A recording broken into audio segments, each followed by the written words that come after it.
प्रभु राम देव भगवान अल्लाह खुदा ईश आदि नाम एक ही शक्ति के हैं। वो कैसा है, कहां है, कैसे मिलता है, किसने देखा है? ये प्रश्नवाचक चिन्ह पूर्ण रूप से हटाने के लिए अवश्य सुनिए जगत गुरु तत्वदर्शी संत रामपाल जी महाराज के अमृत वचन, सर्व पवित्र धर्मों के पवित्र शास्त्रों के आधार पर। परम पिता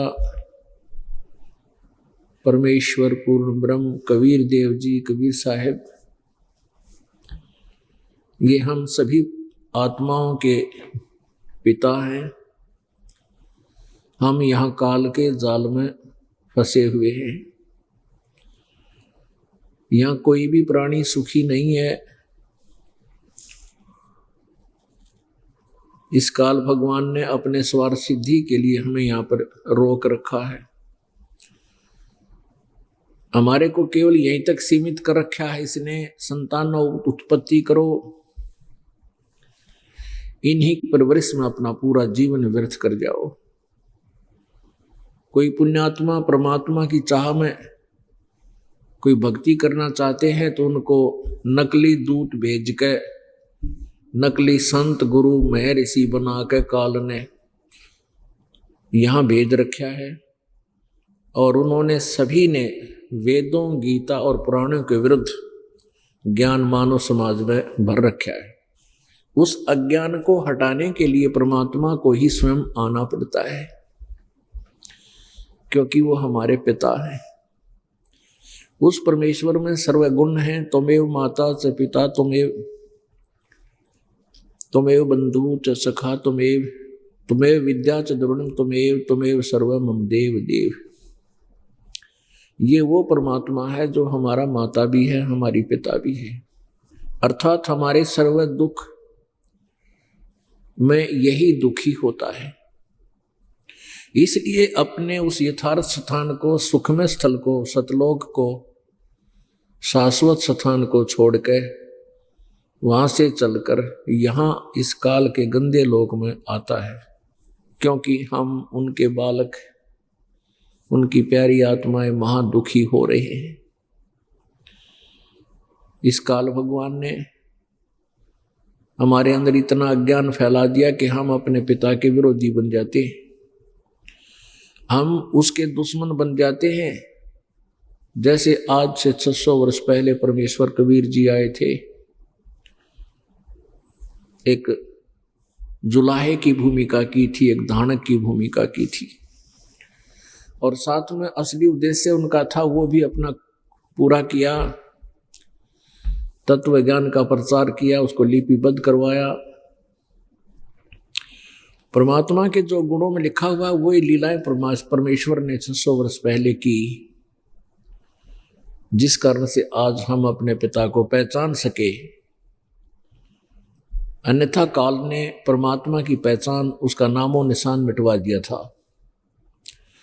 पत्थर का भगवान बनवा दिया, कितने मस्जिद और गुरुद्वारे और मंदिर बनवा के उसी में भगवान बता दिया, और कहीं ब्रह्मा विष्णु महेश से ऊपर कोई परमात्मा नहीं है ऐसा ज्ञान फैला दिया।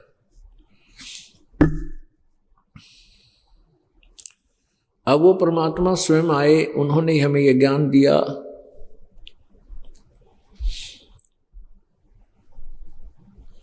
उस परमात्मा ने आकर के अपनी प्यारी आत्माओं को जगाया।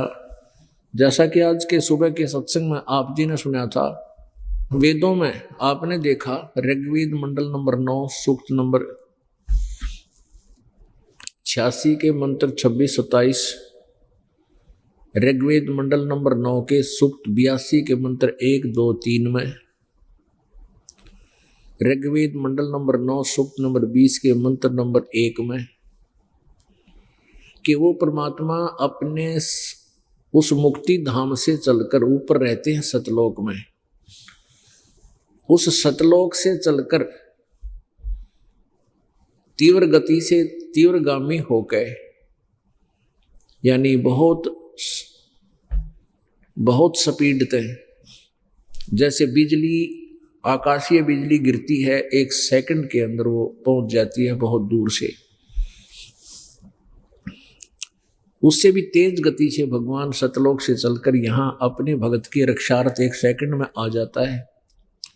और वैसे भी वो अपने भक्तों से, अपनी प्यारी आत्माओं से मिलने के लिए लीला करता है, उनसे मिलता है, उनको ज्ञान समझाता है। फिर वो पुण्य आत्मा उस परमात्मा से परिचित होकर के उस परमेश्वर की महिमा जगह जगह जाकर के सुनाते हैं। और फिर उस अपने द्वारा अनुभव, अपने द्वारा परमात्मा का किया साक्षात्कार का अनुभव अपनी अमृतवाणी में लिखवा कर वो अपने सतलोक चले जाते हैं। वो अमृतवाणियां आज हमारे लिए एक प्रमाण है, एफिडेविट है, जो संतों ने, उन संतों ने दे रखा है जिन्होंने भगवान पाया है।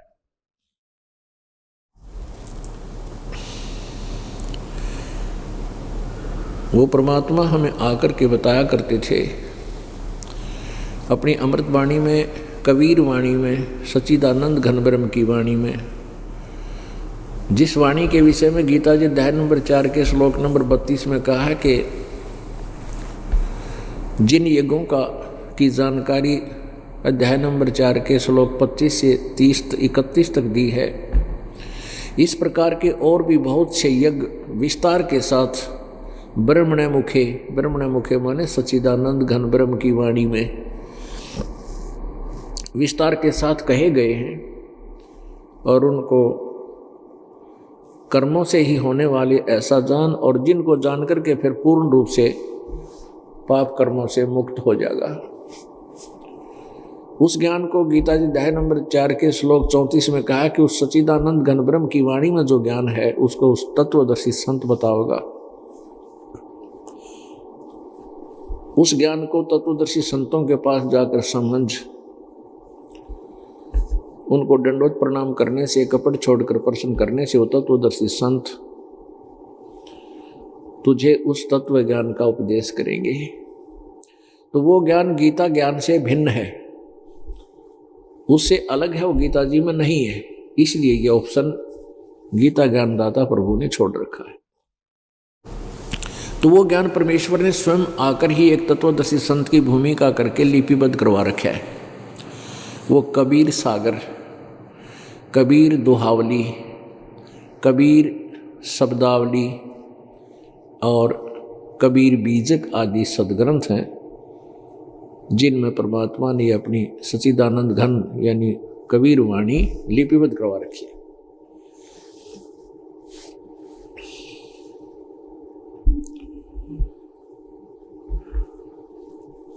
परमात्मा परमेश्वर कबीर जी हमें आकर के समझाते हैं कि तुम्हारा यहाँ मानव जीवन की प्राप्ति केवल इस काल के जाल से निकलने के लिए ही होती है।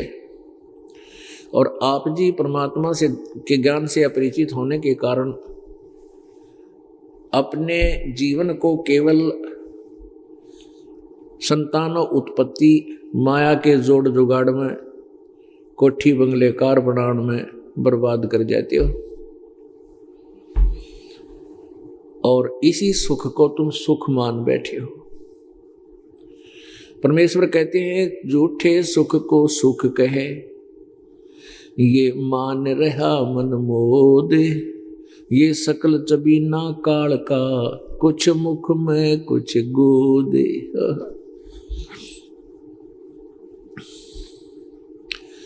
पुण्यात्माओं, काल की परिभाषा कबीर परमेश्वर ने बताई अपनी प्यारी आत्मा धर्मदास जी को, जिनको वो आकर मिले थे, सतलोक से चलकर आकर मिले थे, कि जैसे कसाई बकरे पालता है, जैसे कसाई बकरे पालता है, उनके लिए सब सुविधाएं करता है, क्योंकि उसका उद्देश्य उनको बेचना है, उसका मांस बेचना है। उनके लिए सब सुविधाएं करता है। उन गर्मी सर्दी से बचने के लिए शेड डालता है, झोंपड़ी डालता है, पीने के लिए तालाब बनवाता है पानी के लिए, आहार के लिए, चारा के लिए वो चरागाह बनवाता है और स्वयं भी जंगल से घास तोड़ कर लाता है, उनके सामने डाल देता है। अब वो भोली आत्माएं, बकरे और बकरियां संतानों उत्पत्ति करते हैं उस काल के घेरे में, और आपस में उनका बच्चों में इतनी ममता होती है कि यदि कोई दूसरा बकरा या बकरी उनके बच्चों को थोड़ा सा भी सींग लगा दे तो उन बच्चों की माँ उसके साथ भिड़ने लग जाती है, लड़ने लग जाती है, टकरम टकरा हो जाते हैं। इतनी ममता, इतना लगाव, इतना प्यार उन बच्चों में होता है जैसा मानव में होता है। और जब वो कसाई वहां आता है उन बकरे और बकरियों में, उस कसाई को वो अपना मालिक मान के, दयालु मान के, क्योंकि प्रत्येक प्राणी बोल नहीं सकता, भले ही पशु महसूस अवश्य करता है कि ये तेरी कितनी सेवा करता है, तो उसके प्रति उसका स्वाभाविक हमदर्दी बन जाती है। जैसे हमने देखा ये गाय भैंस, हमारे किसान परिवार में जन्म है दास का, तो भैंस रखते थे, गायें रखते थे, बैल रखते थे।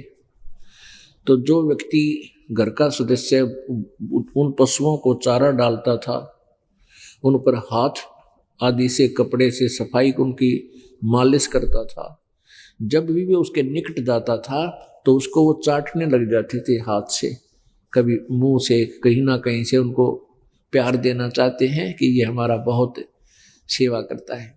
तो ऐसे वो बकरे उस कसाई को एक अपना हमदर्द मानकर, दयालु मानकर उसको प्यार करते हैं। जब उनके निकट आता है वो उनको सप्रस करता है।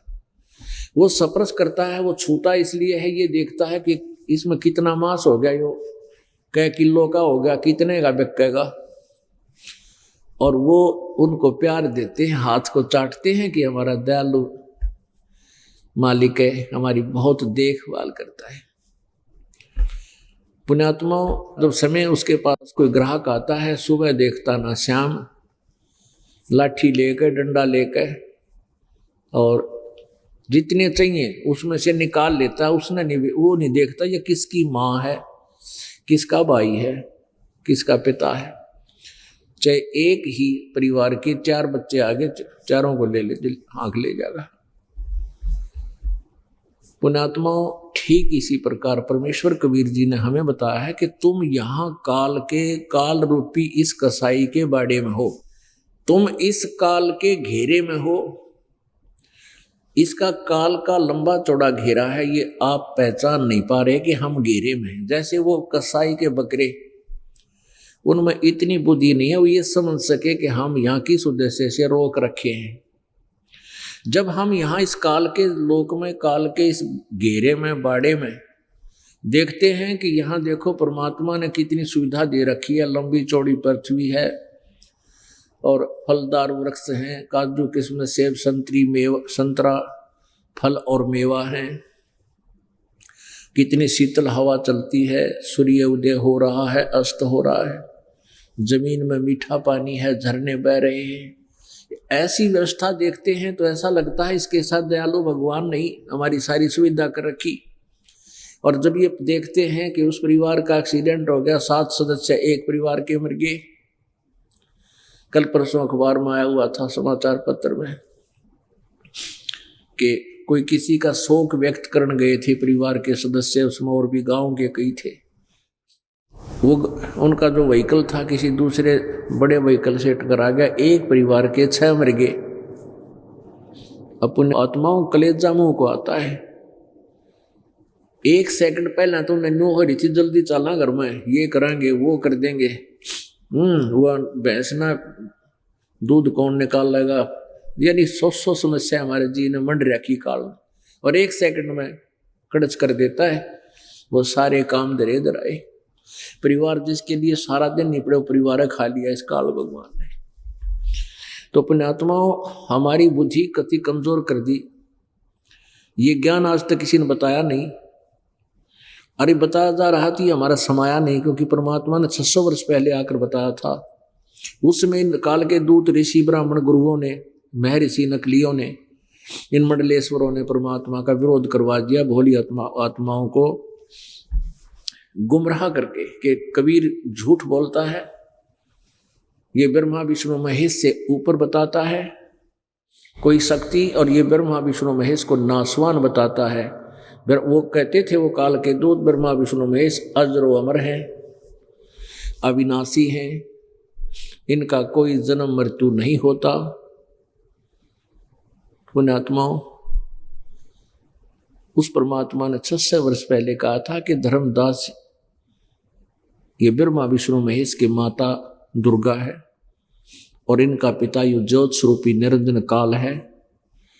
इन दोनों के संयोग से पति पत्नी व्यवहार से इन तीनों की उत्पत्ति हुई, और इसको इसी ने इन तीनों को रजगुण युक्त ब्रह्मा जी को, सतगुण युक्त विष्णु जी को और तमोगुण युक्त अपने छोटे बेटे शंकर जी को बना रखे है, और इन्हीं से ये पूरा अपना कंट्रोल करवा रहा है। ब्रह्मा जी के रजोगुण के प्रभाव से सब प्राणी उत्पत्ति करते हैं, जीव संतानों उत्पत्ति करते हैं, ये जीव के बस की बात नहीं है।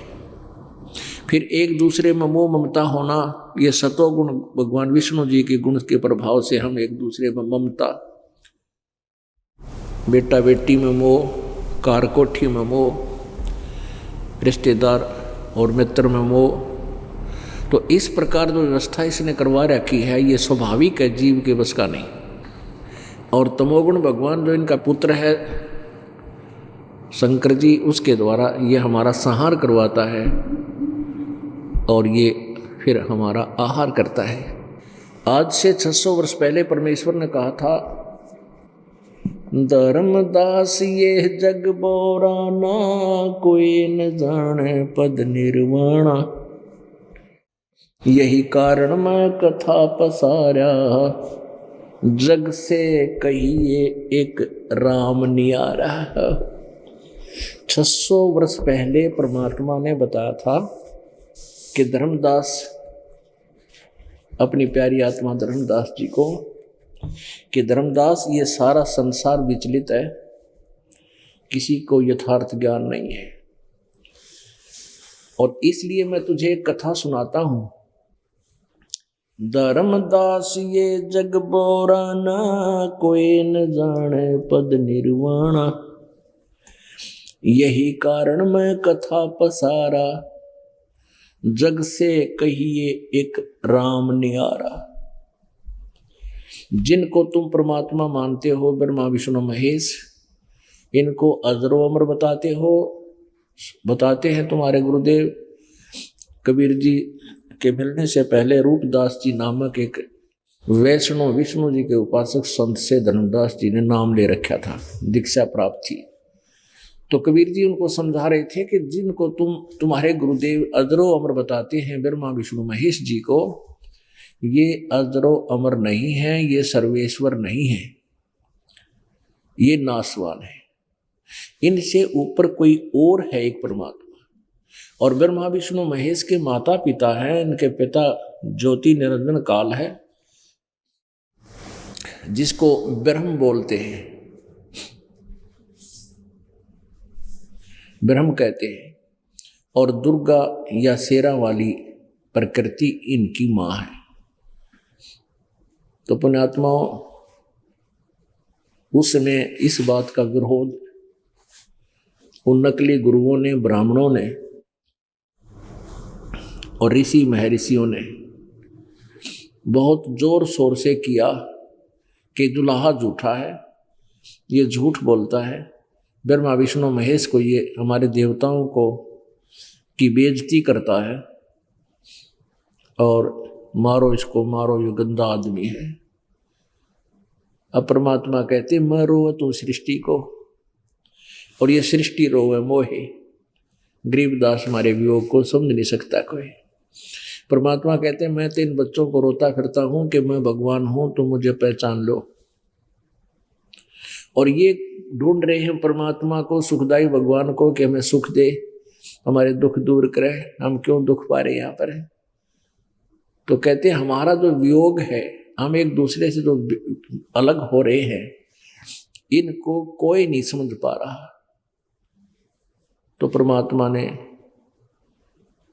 600 वर्ष पहले ये अमृत ज्ञान, ये सच्चिदानंद घन ब्रह्म की वाणी लिपिबद्ध करवाई थी कबीर सागर में।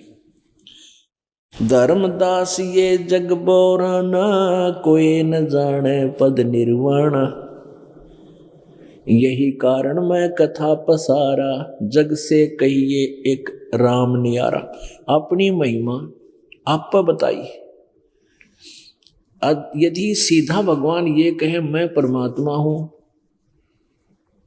तो कोई निकट भी नहीं आवा, क्योंकि हमारे को इतना भ्रमित कर रखा है कि परमात्मा निराकार है, वो तो दिखाई ही नहीं देता। तो इसलिए परमेश्वर ने इस काल के जाल को खत्म करने के लिए ना जाने कितने कारण बनाए। एक गरीब जुलाहा बनकर आए और फिर ऐसी लीलाएं की जो परमात्मा ही कर सकता है, दूसरा कर ही नहीं सकता। तो क्या बताते हैं कि इन सभी आप आरती, आप साजे, आप किंगर, आप बाजे, आप ताल झान झनकारा, आप नचे आप देखण हारा। कहे कबीर ऐसी आरती गाऊं, आपा मध्य आप समाऊं। अपनी महिमा आप बताने के लिए परमात्मा क्या कहते हैं कि यही कारण मैं कथा पसारा। ये कथा जो मैं तुम्हें सुना रहा हूं, सृष्टि रचना सुनाई थी परमात्मा ने, कि इसलिए तुझे ये सृष्टि रचना सुना रहा हूं। एक परमात्मा सबसे न्यारा है, और फिर इसी ज्ञान को तू सभी जीवों को सुनाना, उन सब के भ्रम को मिटाना। यही ज्ञान जग जीव सुनावो, सब जीवों का भ्रम नसाओ। अब मैं तुमसे कहूं चताई, तेरे देवन की उत्पत्ति बाई। अब धर्मदास जी नहीं मान रहे थे उस पुराने ज्ञान के आधार से कि ब्रह्मा विष्णु महेश के कोई माता पिता नहीं है। तो परमेश्वर ने कहा, बच्चा अब मैं तुझे तेरे तीनों देवताओं की जन्म पत्री बताता हूं, उत्पत्ति बताता हूं। अब मैं तुमसे कहूं चताई, तेरे देवन की उत्पत्ति बाई। कुछ संक्षेप कहूं गौराई, सब संशय तुमरे मिट जाई। संक्षिप्त में भी बहुत कुछ आपको ज्ञान दे दूंगा, तेरे सारे शंकाओं का निवारण हो जाएगा। भरम गए जग वेद पुराना, आदि राम का भेद न जाना। गीता जी अध्याय नंबर 15 के श्लोक नंबर 1 में लिखा है कि ऊर्ध्व मूलम अधः शाखा, ऊपर को जड़ रूपी दिव्य परम पुरुष यानी आदि पुरुष परमेश्वर रूपी तो जड़ है वो। भरम गए जग वेद पुराना, उस आदि राम का भेद न जाना। आदि राम कहो, आदि पुरुष कहो, परमेश्वर कहो। राम राम सब जगत बखाने, आदि राम कोई बिरला जाने। ज्ञानी सुने सो हृदय लगाई, मूर्ख सुने तो गम ना पाई। परमात्मा कबीर जी कहते हैं, जो ज्ञान जो सृष्टि रचना मैं तुझे सुनाने जा रहा हूं, बुद्धिमान व्यक्ति तो हृदय से लगावेंगे प्रमाणों को देख के, और मूर्ख हैं वो उस घिसे पिटी लकीर के फकीर बने रह जाएंगे। उनके सतर का ज्ञान ये नहीं है। ज्ञानी सुने सो हृदय लगाई, मूर्ख सुने तो गम ना पाई। क्या? माँ अष्टंगी पिता निरंजन, ये जम दारुण वंशन अंजन। ब्रह्मा विष्णु महेश के माता अष्टंगी यानी दुर्गा है, और पिता ये ज्योत स्वरूपी निरंजन ये काल है। फिर क्या बताते हैं, पहले कीन निरंजन राई, पीछे से माया उपजाई। कबीर परमेश्वर ने कहा कि वहां ऊपर सतलोक में परमेश्वर ने स्वयं कबीर जी ने ही पहले तो ज्योति निरंजन की उत्पत्ति की थी अंडे से, उसके बाद फिर दुर्गा की उत्पत्ति यानी हम सब की उत्पत्ति की। फिर जिसने इस दुर्गा ने सबसे पहले काल के साथ यहां अलग आने की सहमति दी थी, इसलिए इसको अष्टंगी रूप बनाया। पहले कीन माने पहले उत्पन्न किया किसको? ज्योति निरंजन को, काल को, ब्रह्म को। पहले कीन निरंजन राई, पीछे से माया उपजाई। माया रूप देख अति शोभा, देव निरंजन तन मन लोभा। उस समय यह दुर्गा युवा होने के कारण रंग रूप निखरा हुआ था, तो उस काल ये ज्योति निरंजन इस दुर्गा के ऊपर आसक्त होकर इसके साथ बदतमीजी करने लगा, तो ये उसके पेट में चली गई अपनी इज्जत रक्षा के लिए। वहां से कबीर परमेश्वर ने जोगजीत रूप में आकर अपने पुत्र जोगजीत के रूप में आकर के दुर्गा को इसके पेट से निकाला था। वहां पेट के अंदर दुर्गा ने पुकार की थी, मेरी रक्षा करो प्रभु, मेरी रक्षा करो मालिक। फिर वहां से इनको दोनों को ही 21 ब्रह्मांड समेत बाहर निकाल दिया गया था। अब ये थोड़ा सा संक्षिप्त में हिंट्स बता रहा हूँ, क्योंकि आज सत्संग दूसरे उद्देश्य से किया जा रहा है। सृष्टि रत्ना जब सुनाते हैं तो इसकी डिटेल आपको पूरी बताते हैं। जिन्होंने सृष्टि रत्ना सुन रखी है उनको संकेत आसानी से समझ में आ रहे होंगे। माया रूप देख अति शोभा, देव निरंजन तन मन लोभा। काम देव धर्मराय सताए, देवी को तुरंत धरकाए खाए। पेट से देवी करी पुकारा, हे साहब मेरा करो उभारा। टेर सुनी तब हम ता आए, अष्टंगी को बंद छुड़वाए। सतलोक में कीना दुराचारी, काल निरंजन दीन्यानकारी। माया समेत दिया भगाई, 16 शंख कोस दूरी पर आई। अष्टंगी और काल अब दोई, मंद कर्म से गए बिगोई। धर्मराय को हिकमत की ना, नख रेखा से भग कर लीना। धर्मराय की ने भोग विलासा, माया को रही तब आशा। इस काल भगवान ने दुर्गा के साथ जबरदस्ती विवाह किया, शादी की, और फिर ये इसको आस रही, गर्भ रहा। धर्मराय की ने काल ज्योति निरंजन की ने भोग विलासा, माया को रही तब आशा।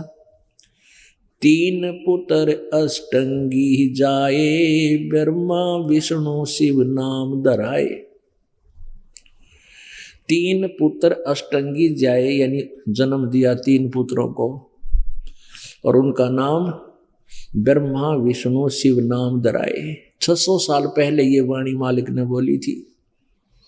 ये ज्ञान या सच्चाई यथार्थ था, परमात्मा ने अपने सिंपल भाषा में, सिंपल लैंग्वेज में, साधारण भाषा में बोली और लिपिबद्ध की गई थी धर्मदास जी द्वारा। आज पुण्यात्माओं परमात्मा पहचानने में हमने देरी ना लगे, और जब हमें ये दृढ़ निश्चय हो जाएगा कि ये परमात्मा है, फिर तो देखना, जब तक हमें विश्वास नहीं होता तब तक हम डगमग रहते हैं और दोगले रहते हैं। जब तक हम दोगले रहेंगे परमात्मा नहीं सुनता, केवल वर्क डन ही देता है, किया कर्म ही देगा।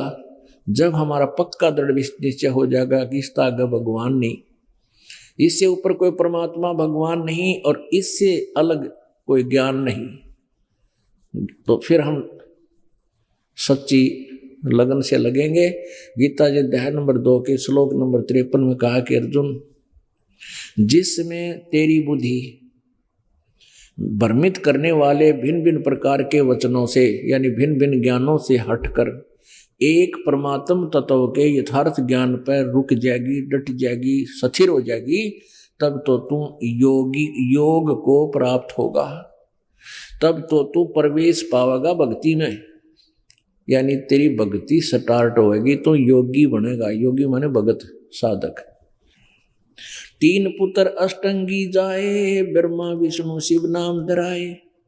ये तीन देव विस्तार चलावे, इनमें यो जग धोखा खावे। ओए होए।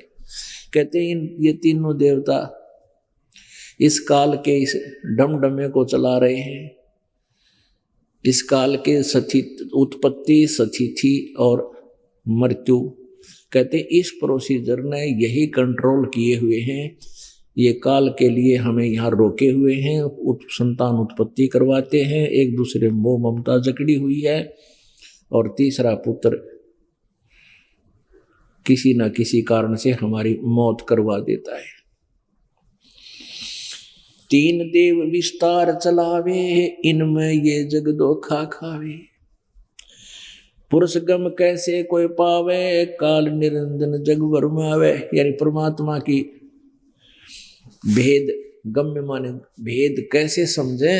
यो काल जो है ज्योति निरंजन पूरे संसार को भ्रमित किए हुए है, गलत ज्ञान पर आधारित किए हुए। पुरुष यानी परमात्मा परमेश्वर की जानकारी। पुरुष गम कैसे कोई पावे, काल निरंजन जग भरमावे। तीन लोक अपने सुत दीन्या, सुन निरंजन बासालीन्या। अपने पुत्रों को ये पृथ्वी लोक और नीचे का पाताल लोक और ऊपर स्वर्ग लोक, इन तीनों लोकों को का कंट्रोलर बना के और स्वयं इस एक ब्रह्मांड के अंतिम छोर पर वहां तीन गुप्त स्थान बनाकर रहता है और वही इनकी उत्पत्ति करता है, दुर्गा को अपने साथ रखता है।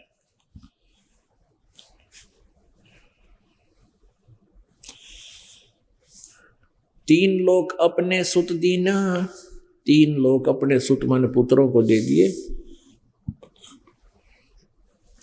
सुन निरंजन बासालीन्या, सुन यानी ऊपर में जहां कोई नहीं जा सकता, कति खाली स्थान पर सुन, वो कम प्लेस पे। अलख निरंजन बड़ा बटपारा, अलख निरंजन सुन ठिकाना, ब्रह्मा विष्णु शिव भेद न जान्या। अब जो ज्ञान परमात्मा कबीर जी ने बताया उसको ब्रह्मा विष्णु महेश भी नहीं जानते, तो पुण्यात्माओं कौन भगवान होया। और ब्रह्मा विष्णु महेश के जन्म को और इनके पिताजी के जन्म को कबीर परमेश्वर ने आके बताया। गीता जी अध्याय नंबर 10 के श्लोक नंबर 2 में गीता ज्ञानदाता ये काल श्री कृष्ण जी में प्रवेश करके बोल रहा है। ये कहता है कि अर्जुन मेरी उत्पत्ति को ना तो ये देवता जानते ब्रह्मा विष्णु महेश आदि, और न ऋषि जानते, क्योंकि ये सभी मेरे से उत्पन्न हुए, इनका आदि कारण मैं हूं। तो पुण्यात्मा ब्रह्मा विष्णु महेश ज्योति निरंजन के जन्म को नहीं जानते। उत्पत्ति तो हुई है उसकी, आप मानता है मेरी उत्पत्ति को, तो उस निरंजन की इस काल की उत्पत्ति उसके पिता, काल के पिता यानी पूर्ण परमेश्वर कबीर देव जी ने आकर बताई। दादाजी ही यानी पिता की जन्म तिथि बालक नहीं बता सकते जन्म को, और दादाजी बता दे, उसकी डेट ऑफ बर्थ बता दे, कब हुआ था, कौन से महीने में, किस टाइम हुए थे। तो ऐसे ही उस कबीर परमेश्वर जी ने इस ज्योति निरंजन की भी जन्म बता दिया, क्योंकि ये उत्पन्न से हुआ, उसका बच्चा है। लेकिन ये नालायक हो गया, इसने और भी काम बिगाड़ दिया। और ब्रह्मा विष्णु महेश की उत्पत्ति भी उसी ने बताई। आज तक हिंदू समाज में किसी को पता नहीं था ब्रह्मा विष्णु महेश के कौन माता पिता है, और हमारे सदग्रंथों में लिखा। तो पुण्यात्मा कहते हैं गुरु बिन काहु न पाया ज्ञाना, ज्यों थोथा भूस छड़े किसाना। और गुरु बिन वेद पढ़े जो प्राणी, समझे ना सार रहे अज्ञानी। वेदों को नहीं समझ सके ये ब्रह्मा विष्णु महेश।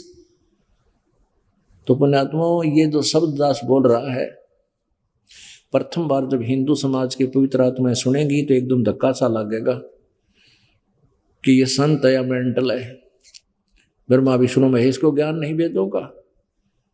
पुण्यात्माओं धीरज रखना चाहिए, एक नया ज्ञान और बिल्कुल नए सिरे से सुनाया जा रहा है। तो एक बार तो ऐसा ही होता है, लेकिन जब प्रमाण दास दिखाएगा तो दांतों तले उंगली दबाओगे तुम कि सचमुच ये तो सारी ही साची है। अलख निरंजन सुन ठिकाना, ब्रह्मा विष्णु शिव भेद नहीं जानिया। इस ज्योति निरंजन के बारे में ब्रह्मा विष्णु महेश कोई पता नहीं युग कैस होता है, कहाँ ये रहता है, कौन है, कैसा है। तीन देव सो उसको ध्यावे, निरंजन का वह पार न पावे। अलख निरंजन बड़ा बटपारा, तीन लोक जीव करत आहारा। ब्रह्मा विष्णु शिव नहीं बचाए, सकल खाए पुन दूर उड़ाए। अंत में कहता है ब्रह्मा विष्णु महेश को भी खाओगा, इनकी भी मृत्यु होगी।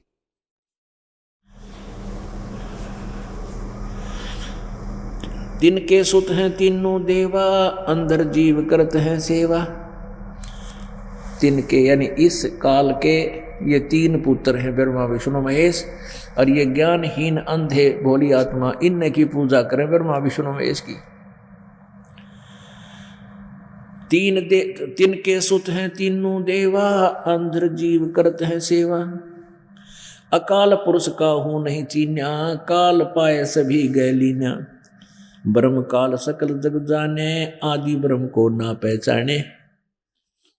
तीन देव और अवतारा, ताको वजह सकल संसारा। इन तीनों देवताओं को और वो अन्य जो इन्हीं से अंश अवतार आए हैं, श्री राम श्री कृष्ण, कहते ये सारा संसार इन्हीं को भज रहा है, इन्हीं की पूजाएं कर रहा है, श्री कृष्ण और राम आदि की। तीनों देव और अवतारा, ताको भजे सकल संसारा। तीनों गुण का ये विस्तारा, धर्मदास मैं कहूं पुकारा। अब देखो पुण्यात्माओं, परमात्मा ने सारे कोड वर्ड प्रयोग रखे कबीर परमेश्वर जी ने। गुण तीनों की भक्ति में, भूल पड़ो संसारे। कहें कबीर निज नाम बिना, कैसे उतरो पार। इन तीनों गुणों की भक्ति में, रजगुण ब्रह्मा, सतगुण विष्णु, तमगुण शिव जी की भक्ति में, यो भरम भूल पड़ो संसार। और कह कबीर निज नाम बिना, उस सच्चे नाम बिना, सत्य नाम के बिना भाई कैसे हो उद्धार। अपने आत्मा परमात्मा की यह अमर वाणी आप जी ने सुनी कि ब्रह्मा विष्णु महेश नासवान हैं, इनके माता पिता हैं, दुर्गा इनकी माँ है, ज्योति निरंजन ये काल रूपी ब्रह्म इनका पिता है।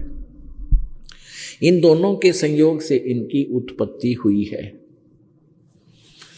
रजगुण ब्रह्मा है, सतगुण विष्णु, तमगुण शिव जी। पुण्यात्माओं, ये तो अमर वाणी है, वो सच्चिदानंद घन ब्रह्म की वाणी जो गीता जी अध्याय नंबर 4 के श्लोक नंबर 32 में जिसके विषय में कहा है, वो कबीर वाणी है, उस परमात्मा के अपने मुखारविंद से उच्चरित वाणी है, जो अब दास ने आपको पढ़कर सुनाई। इसमें साफ बताया है कि ज्योति निरंजन इन ब्रह्मा विष्णु महेश का पिता है, या अष्टंगी दुर्गा इनकी माता है, और रजगुण ब्रह्मा है, सतगुण विष्णु, तमगुण शिव जी। इन तीनों गुणों की भक्ति में यो भूल पड़ो संसार, कह कबीर निज नाम बिना, क्यों कर उतरे पारे। अब आपको दिखाते हैं ब्रह्मा विष्णु और महेश की उत्पत्ति। दुर्गा इनकी माता है और काल रूपी ब्रह्म इनका पिता है। पुण्यात्मा न्यो पेटा भरेगा, जब भगवान ने 600 वर्ष पहले जो ज्ञान दिया, आज इन सद ग्रंथों ने प्रमाण दिया, तो भगवान पहचान लिया हमने। फिर हम मार थोड़ा ही खाएंगे। ये देखिएगा, ये है संक्षिप्त शिवपुराण और गीता प्रेस गोरखपुर से ये प्रकाशित है।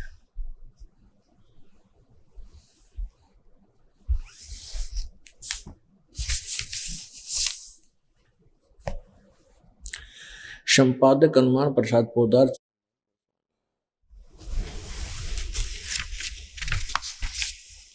प्रकाशक एवं मुद्रक हैं प्रकाशक एवं मुद्रक हैं गीता प्रेस गोरखपुर, गोविंद वन कार्यालय कोलकाता का संस्थान। ये इनके फैक्स और फोन नंबर है। इसके देखिएगा पृष्ठ नंबर 98 पे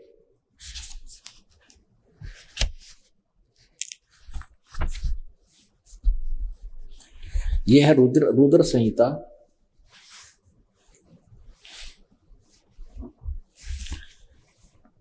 और संक्षिप्त शिव पुराण 98 पृष्ठ से हम नीचे आते हैं। अध्याय नंबर 5वां समाप्त हो जाता है, 6वां प्रारंभ होगा। इस 5वें के लास्ट में देख लेते हैं।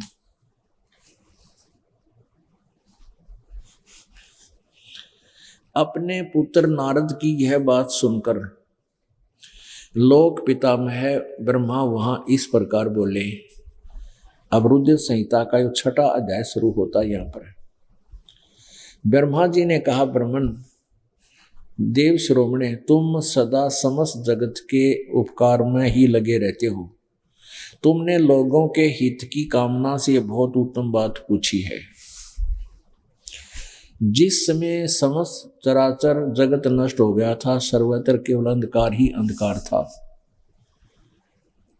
उस समय तत्सद्ब्रह्म, इस श्रुति में जो सत्य सुना जाता है, एकमात्र वही शेष था। सत्य माने अविनाशी सत्पुरुष, केवल वही शेष था। अच्छा, अब देखना प्रश्न नंबर 99 पढ़ लिया, 100 पे 100 पे जिस पर ब्रह्म के बारे में, अब ब्रह्मा बोल रहा है, यो ब्रह्मा जी बता रहे, जिस पर ब्रह्म के विषय में ज्ञान और अज्ञान से पूर्ण उक्तियों द्वारा, यानी कुछ ज्ञान कुछ अज्ञान, सुन जैसे ब्रह्मा जी का ज्ञान भी इनकम्प्लीट, इससे ये सिद्ध होता है। इस प्रकार विकल्प किए जाते हैं।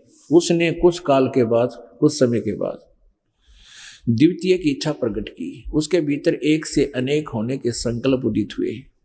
तब उस निराकार परमात्मा ने, ये सब निराकार मानते हैं इस काल को, और फिर युक्तिम्य रूप बना कहा जाता है, अपनी लीला शक्ति से अपने लिए मूर्ति माने आकार की कल्पना की। यहां देखना, जो मूर्ति रहित परम ब्रह्म है, परम, अब इस काल को ये परम ब्रह्म यानी श्रेष्ठ परमात्मा, उत्तम पुरुष बता रहा है, परम ब्रह्म, उसकी मूर्ति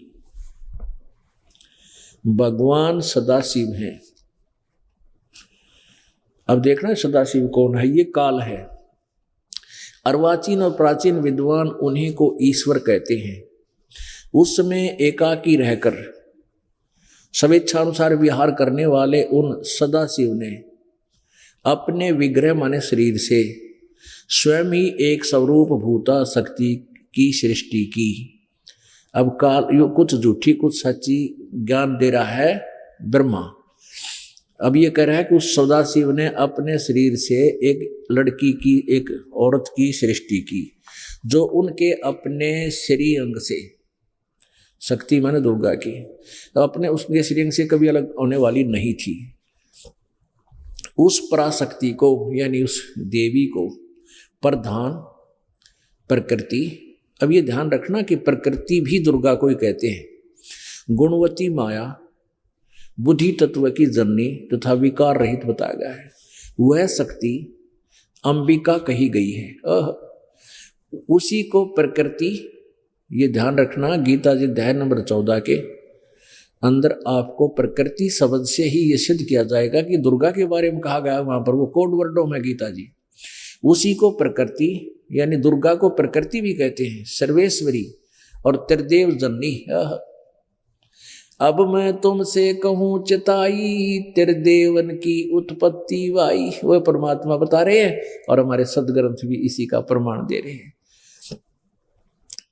उसको त्रिदेव जननी यानी तीनों देवताओं की मां, जन्म देने वाली, नित्या और मूल कारण भी कहते हैं। सदाशिव, सदाशिव युग काल है। सदाशिव द्वारा प्रकट की गई उसके शरीर से निकली उस शक्ति के 8 भुजाएं हैं। माँ अष्टंगी पिता निरंजन, ये जमदारुण वंशन अंजन। अष्टंगी 8 भुजाओं वाली। अब दुर्गा के बारे में बताया जा रहा है। नाना प्रकार के आभूषण उनके श्री अंगों की शोभा बढ़ाते हैं। वह देवी नाना प्रकार की गतियों से संपन्न है और अनेक प्रकार के अस्त्र शस्त्र धारण करती है। आगे ना सारी बात क्लियर होगी। अपने सदग्रंथ बता रहे हैं, खजाना छुपा पड़ा इसके अंदर। एकाएकनी होने पर भी वह माया संयोग वसात अनेक हो जाती है। इस दुर्गा ने 3 रूप धारण किए थे, सावित्री, ब्रह्मा और लक्ष्मी की रूप धारण करके ब्रह्मा विष्णु महेश से फिर उनकी शादी की थी। एकाएकनी होने पर भी वह माया संयोग वसात अनेक हो जाती है। वे जो सदाशिव हैं, ये काल के बारे में, उन्हें परम पुरुष, ये ब्रह्मा का ज्ञान है, उन्हें परम पुरुष ईश्वर, शिव, शंभु और महेश्वर कहते हैं। ये देखना, ये रुद्र संहिता चल रही है और 101 पृष्ठ हम अब पढ़ेंगे। उस काल के बारे में क्लियर होगा यहाँ पर। वे सदाशिव जो है वो काल है। वे अपने सारे अंगों पर भस्म रमाए रहते हैं। उन काल रूपी ब्रह्म ने, ये काल रूपी ब्रह्म, इसे काल कहो, ब्रह्म कहो, सदाशिव कहो, उन काल रूपी ब्रह्म ने सदा ही एक ही समय शक्ति यानी दुर्गा के साथ, नाथ नहीं साथ, शिवलोक नामक अक्षेत्र का निर्माण किया था। उस उत्तम अक्षेत्र को काशी कहते हैं। वे प्रिया और प्रियतम, शक्ति और शिव, वो पति पत्नी, प्रिया और प्रियतम यानी शक्ति दुर्गा, शिव युकाल, वो पति पत्नी रूप में जो परमानंद स्वरूप हैं, उस मनोरम अक्षेत्र में नित्य निवास करते हैं। काशीपुरी मुने शिव और शिवा ने प्रलय काल में भी कभी उस अक्षेत्र को, यानी उस ऊपर जो सुन शिखर में काल निरंजन सुन ठिकाना, उस स्थान को अपने सानिध्य से मुक्त नहीं किया। वहां रहते हैं ऊपर ये। अच्छा, देव से ब्रह्मा बता रहा है नारद जी को, एक समय उस आनंद वन में रमण करते हुए शिवा दुर्गा, शिव ये काल, दुर्गा और ब्रह्म अर्थात काल के मन में यह इच्छा हुई कि किसी दूसरे पुरुष की भी सृष्टि करनी चाहिए, यानी और बच्चा उत्पन्न करना चाहिए, संतानों उत्पत्ति करनी चाहिए, जिस पर यह सृष्टि संचालन का महान भार रखकर हम दोनों केवल काशी में रहकर इच्छा अनुसार विचरें और निर्वाण धारण करें। ऐसा निश्चय करके शक्ति सहित सर्वव्यापी परमेश्वर शिव ने अपने वाम भाग के 10वें अंग पर अमृत मल दिया, यानी पति पत्नी व्यवहार किया। फिर तो वहां से एक पुरुष प्रकट हुआ, एक बच्चे की उत्पत्ति हुई। उसका नाम रखा 102 पृष्ठ पे। शिव ने कहा वत्स, काल ने कहा बेटा, व्यापक होने के कारण तुम्हारा विष्णु नाम विख्यात हुआ। तेरा नाम विष्णु धर दिया, तेरा नामांकन कर दिया विष्णु। अब ब्रह्मा जी ये यहाँ पर, ये देखिए यहाँ पर ये 6ठा अध्याय समाप्त हो गया। रुद्र संहिता का 7वां प्रारंभ होता है। यहाँ पर ब्रह्मा जी बता रहे हैं कि जब विष्णु की उत्पत्ति होगी, ब्रह्मा जी कहते हैं देव से, तत्पश्चात कल्याणकारी परमेश्वर सांब सदाशिव ने, यानी इस काल ने जिस प्रकार विष्णु उत्पन्न किया, उसी प्रकार दाहिने अंग से मुझे उत्पन्न किया, मुझे अपने दाहिने अंग से उत्पन्न किया। और इस प्रकार महेश्वर ने मुझे तुरंत ही अपनी माया से मोहित करके, बेहोश करके नारायण देव की नाभि में डाल दिया और लीला पूर्वक वहां से मुझे प्रकट किया। इस प्रकार उस कमल से पुत्र के रूप में मुझ हिरण्यगर्भ का जन्म हुआ। अब यहां देखो 110 पृष्ठ पे, अब ये विचलित हो जाते हैं अनुवादकर्ता और लेखक के, विष्णु से विष्णु की उत्पत्ति कैसे बताऊं, 110 पृष्ठ पे। और ये 9वां अध्याय इसके एंड में, आखिर में, इस प्रकार ब्रह्मा विष्णु और रुद्र इन तीनों देवताओं में गुण हैं। रजगुण ब्रह्मा जी, सतगुण विष्णु, तमगुण शिव जी, परंतु शिव गुणातीत माने गए हैं। इस काल को के बारे में कहा कि यो इनसे न्यारा है, ब्रह्मा विष्णु महेश से अलग है, ब्रह्मा विष्णु महेश अलग हैं अपनात्मा। अब आपके समक्ष ये कंसेप्ट क्लियर हो गया और आप जी ने प्रत्यक्ष देख लिया अपनी आंखों से कि ब्रह्मा और विष्णु की उत्पत्ति दुर्गा और इस काल के पति पत्नी व्यवहार से हुई। अब क्योंकि ये शिव पुराण है इसलिए अनुवाद करता विचलित हो गया कि यहाँ शिव से शिव की उत्पत्ति कैसे लिखूं, कैसे अनुवाद करूं। लेकिन कहते हैं चोर चुरावे तूमड़ी और गड्ढे पानी में वो गड्ढे व ऊपर आवे नो सच्चाई छनी ना। अब इन्होंने सच्चाई को जाने की चेष्टा भी की लेकिन छुपा नहीं। देखिएगा ये है विद्वेश्वर संहिता और प्रश्न नंबर 24 पे ये आप देखिएगा पूरा। एक समय ब्रह्मा जी और विष्णु जी का झगड़ा हो गया, लड़ाई होगी इस बात पे। ब्रह्मा जी कहता है मैं तेरा बाप, विष्णु जी कहता मैं तेरा बाप, दोनों लट्ठम लट्ठा। फिर काल भगवान ने सोचा ये लड़का मरेंगे, सृष्टि शुरू हो ही नहीं, मतलब फिर तेरा काम अधूरा रह जाएगा। तो इनके बीच में एक तेजो में स्तंभ खड़ा कर दिया, तेजो में यानी बिल्कुल चमकता हुआ एक पिलर जैसे शीशे का हो, गोल गोल कांच सा। तो ये दोनों ऊपर नीचे देखने लगे इसके और छोर को। फिर ये वहां फिर यू काल प्रकट हो गया शिव रूप में। फिर ब्रह्मा और विष्णु ने पूछा प्रभु सृष्टि आदि 5 कर्तों के लक्षण क्या हैं, यह हम दोनों को बताइए। भगवान शिव बोले, यू काल बोला, इनके रूप में था, शिव के रूप में। अब यहाँ आगे चलो, हमने अपने उद्देश्य को पूरा करना है। अब 25 आपने पढ़ लिया, 26 पे अब ये काल उन पुत्रों को बता रहा है, ब्रह्मा और विष्णु को, पुत्रों तुम दोनों ने तपस्या करके प्रसन्न हुए मुझ परमेश्वर से सृष्टि और सतिथि नामक 2 कृत्य, 2 विभाग प्राप्त किए हैं। ये दोनों तुम्हें बहुत प्रिय हैं। इसी प्रकार मेरी विभूति स्वरूप रुद्र और महेश्वर, यहां देख लो कंसेप्ट क्लियर हो गया। नहीं तो वानों कहा रुद्र अलग से और वो शिव जी ने आ रहा है। अब ये रुद्र भी आ गया और महेश्वर भी आ गया, इनसे अलग है 5वां वो। ये 2 तो पुत्रों तुम दोनों ने, विष्णु और ब्रह्मा ने, सृष्टि और सतिथि नामक 2 ये विभाग प्राप्त किए हैं करते। और फिर कहते हैं इसी प्रकार मेरी विभूति स्वरूप, मेरे जैसे ही, मेरे ही रूप जैसे, मेरी वेशभूषा जैसे रुद्र और महेश्वर मैंने, ये मैं नहीं है, ने 2 अन्य उत्तम कृत्य संहार और तिरोभाव मुझसे प्राप्त किए हैं। इससे अवदास ये देखना चाहता है, दिखाना चाहता है कि ये बोलने वाला काल है और ब्रह्मा विष्णु और रुद्र और महेश ये इस बोलने वाले से न्यारे हैं। ये 4 अलग हैं। ये काल बोल रहा है। अब यहां और देखेंगे थोड़ा सा।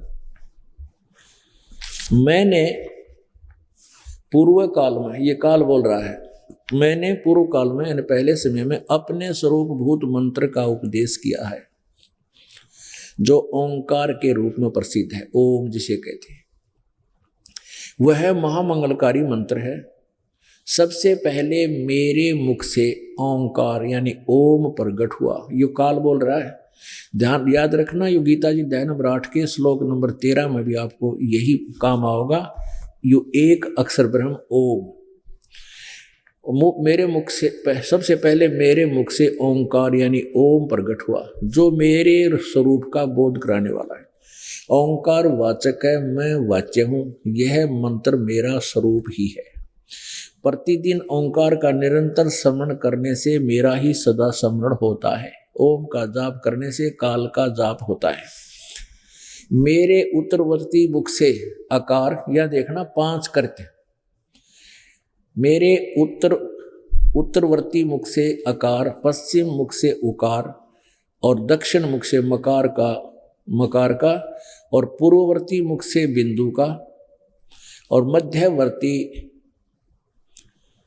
मुख से नाद का प्राकट्य। ये 5 हो गए, एक अकार, उकार और मकार 3 और बिंदु और ये नाद, ये 5 अक्षर हो गए। इस प्रकार 5 अवयवों से, ये 5 अवयव हो गए इसके ओम के, 5 अवयव अंग। इस प्रकार 5 अवयवों से युक्त ओंकार का विस्तार हुआ है। इन सभी अवयवों से एकीभूत होकर यह परवण, इन 5 अवयवों से, 5 अंगों से एक होकर ये ओम, परवण ओम नामक एक अक्षर हो गया।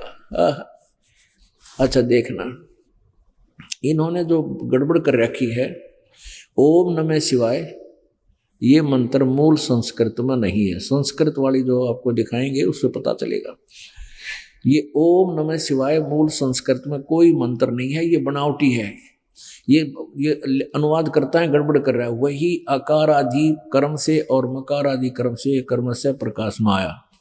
ओम नमः शिवाय यह 5 अक्षर मंत्र है, ये गलत कर दिया है अनुवाद करता है। ये 5 अक्षर मंत्र तो ओम है ओनली, ओम नमः शिवाय तो है ही नहीं।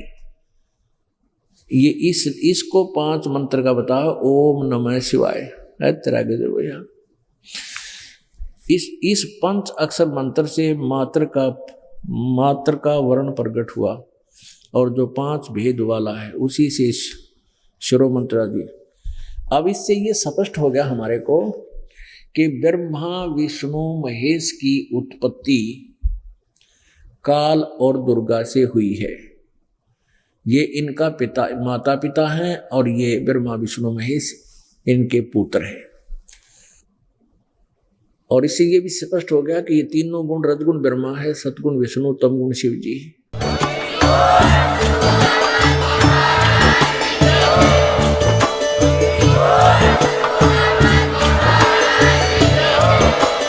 आप सुन रहे थे जगत गुरु तत्वदर्शी संत रामपाल जी महाराज जी के मंगल प्रवचन। अधिक जानकारी के लिए विजिट कीजिए हमारी वेबसाइट www.jagatgururampalji.org। संत रामपाल जी महाराज जी के शुभ आशीर्वाद से पूरे विश्व भर में 500 से भी ज्यादा नाम दीक्षा केंद्र हैं, जिन पर संत रामपाल जी महाराज जी द्वारा ऑनलाइन निःशुल्क नाम दीक्षा दी जा रही है। अपने नजदीकी नाम दीक्षा केंद्र का पता करने के लिए संपर्क करें 8222880541।